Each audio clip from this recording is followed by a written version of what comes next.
Buddha insight में आपका स्वागत है।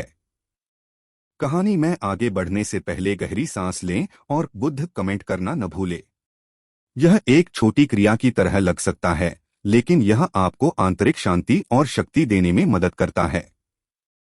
एक बार की बात है, एक बौद्ध मठ में तेंजिन नाम का एक युवा साधु रहता था।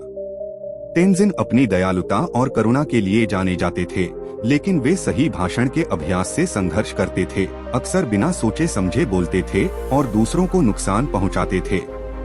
एक दिन विजिटर्स का एक समूह मठ में आया, यह दावा करते हुए कि वे ज्ञान प्राप्त करने के लिए तीर्थ यात्रा पर हैं।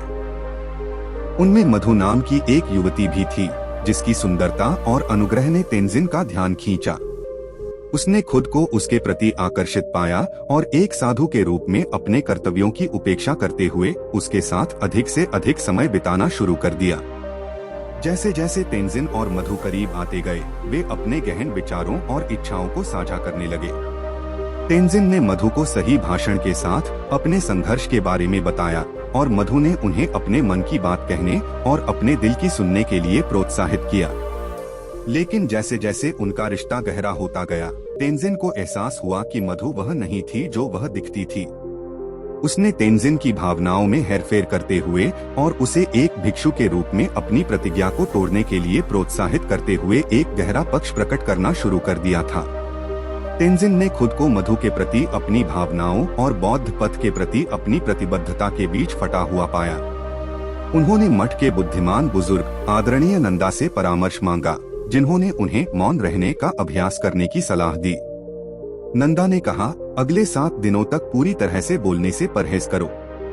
अपने विचारों और भावनाओं में मौन की शक्ति का निरीक्षण करो और स्वयं पर और दूसरों पर अपने शब्दों के प्रभाव को प्रतिबिंबित करो।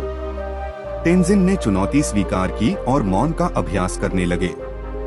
जैसे ही उन्होंने अपने विचारों और भावनाओं का अवलोकन किया, उन्होंने महसूस किया कि मधु के प्रति उनके लगाव ने उनके निर्णय को धूमिल कर दिया था और उन्हें आवेगपूर्ण तरीके से कार्य करने के लिए प्रेरित किया था।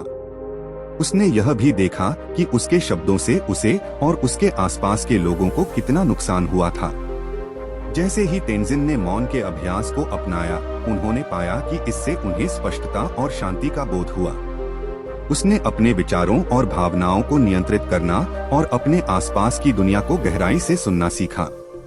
उन्होंने यह भी महसूस किया कि मौन संघर्षों को फैलाने और सद्भाव पैदा करने के लिए एक शक्तिशाली उपकरण हो सकता है।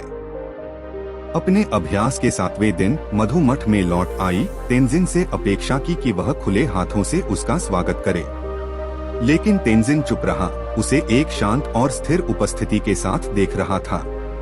तेंजिन की चुप्पी से मधु अचंभित रह गई, यह महसूस करते हुए कि वह बदल गया है। उसने उसे बोलने के लिए फुसलाने की कोशिश की, लेकिन तेंजिन अपने अभ्यास में अडिग रहा।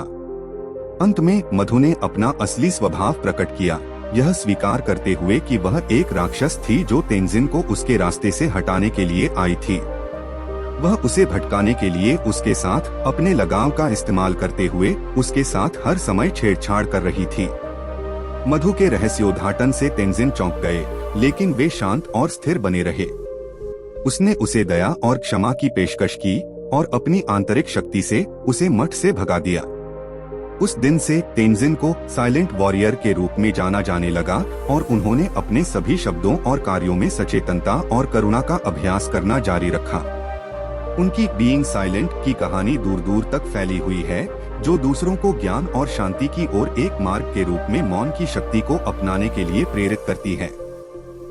कहानी का नैतिक यह है कि प्रलोभन और संदेह के बीच मौन का अभ्यास जागरूकता, करुणा और ज्ञान की खेती के लिए एक शक्तिशाली उपकरण हो सकता है। मौन के माध्यम से हम अपने विचारों और भावनाओं को नियंत्रित करना, गहराई से सुनना और आंतरिक शक्ति को विकसित करना सीख सकते हैं। ऐसी ही और मोटिवेशनल कहानियों के लिए हमारे चैनल को लाइक, शेयर और सब्सक्राइब करना न भूलें।